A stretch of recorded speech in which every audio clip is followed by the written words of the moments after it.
Саламатсыздар ма, құрметті оқушылар. Бүгінгі видеода ұбт-да математикалық сауаттылықта кездескен есеп, сол есепті шығарылуын қарап көрейік. Қанат пен Айдар әрбір кіреберістің, яғни әрбір подъездің әрбір қабатында 4 пәтерден болатын бір үйде тұрады. Қанат 5-ші қабатта нөмірі 83-ші пәтерде, ал Айдар 3-ші қабатта нөмірі 169-ші пәтерде тұрады. Үй неше қабатты дейді. Бұл есепті өте әртүрлі әдістермен шығарғанын көрдім. Жалпы енді өзім бір тиімді деген тәсілмен шығарылуын көрсетіп көрейін. Сонымен есептің шарты бойынша бізде Қанат 5-ші қабатта тұрады дейді. Айдар 3-ші қабатта тұрады. Осыған назар аударайық. Бұдан біз қандай қорытынды жасаймыз? Яғни бізде бір үйде қабаттардың саны, мысалы x деп белгілесек, x ол этаждардың саны, яғни қабаттардың саны. Ол 5-тен кіші емес, яғни 5 немесе 5-тен көп.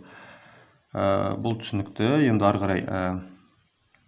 қарай мынандай тәсілді қолданып көрейік. Мысалы, мынау біздің үй болсын. Әр үй x қабатты үй. Яғни мен жазып қояйын. X қабатты болсын үйіміз. Яғни бізге x-ті табу керек. Осылай подъездерге бөлінген. Есептің шарты бойынша Қанат 83-ші пәтерде тұрады дейді. Нөмірі 83-ші пәтерде Қанат тұрады. Нөмірі 169-ші пәтерде Айдар тұрады. Енді қарайық. Есептің шарты бойынша әр қабатта 4 пәтер бар. Әр қабатта 4 пәтер бар. Енді біз осындай әдіс қолданып көрейік. Біз мынау подъездерді бірінің үстіне бірін қойып, яғни ең бірінші подъезді ең астына қоямыз. Осылайынша өзіміз ойша құрастырайық, осындай үлкен бір ғимарат болсын, небоскреб. Түсінікті, ең астынан бастап, ең соңғы подъезд ең жоғарыда тұрады. Енді егер осылай құрастырсақ үйімізді, онда Қанат нешінші қабатта тұратын есептейік. Бізде әр қабатта 4 пәтерден болғандықтан 83-ті 4-ке бөлсек, бізде 21 болады, және 3 қалдық. Және сол сияқты 169-ды 4-ке бөлсек, бізде 42, 168 және 1 қалдық. Яғни қараймыз, 83-ші пәтер болса, яғни 21 қабатта, 21-ді 4-ке көбейтеміз, 80, жоқ, кешіріңіз, қателесіп кеттім. 20, яғни 20 қабатта 80 пәтер бар. Демек, бұл бізде Қанат. Қ деп қойық. Яғни Қанат онда 21-ші этажда тұрады. Этаж деп жаза берейін. Ал Айдар 42 қабатта бізде 168 пәтер болса, сонда 169-ші пәтер ол 43-ші қабатта болады. Демек, Айдар 43-ші этажда тұрады. Түсінікті. Яғни, бұлай деп көрсетіп қойық. Мысалы, мына жерде 21-ші қабатта Қанат тұрады. Мына жерде, мысалы, 43-ші қабатта Айдар тұрады. Енді ары қарай қараймыз. Бізде Қанат өз подъезінде 5-ші қабатта тұратын белгілі.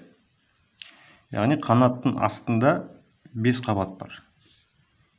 4 қабат бар астында. 1, 2, 3, 4, 5 міні. 21-ден 5-ті азайтсақ, онда алдыңғы подъездерде 16 қабат қалып тұр. 16 қабат. Айдар 3-ші қабатта тұрады. Яғни оның астында 2-ші қабат бар, астында 1-ші қабат бар. 43-тен 3-ті азайтатын болсақ, онда 40. Яғни мына жерде бізде 40 қабат бар. 40 этаж. Олай болса, егер бізде мына жерден де жалпы енді есептің жауабын табуға болады жалпы. Қараймыз, яғни Қанаттың алдындағы подъездерде 16 қабат болып тұр. Бізде бір қабатта 5 пәтерден көп болу керек екенін білеміз. бір подъезде 5 қабаттан көп болу керек екенін білеміз. Енді бір подъезде 16 қабат бола алмайды, себебі 40 16-ға бөлінбейді. Яғни бізге 40 қабат, 40 этаж, ол бір қабаттағы этаждар санына, яғни x-ке бөліну керек. Және 16 ол да x-қа бөліну керек.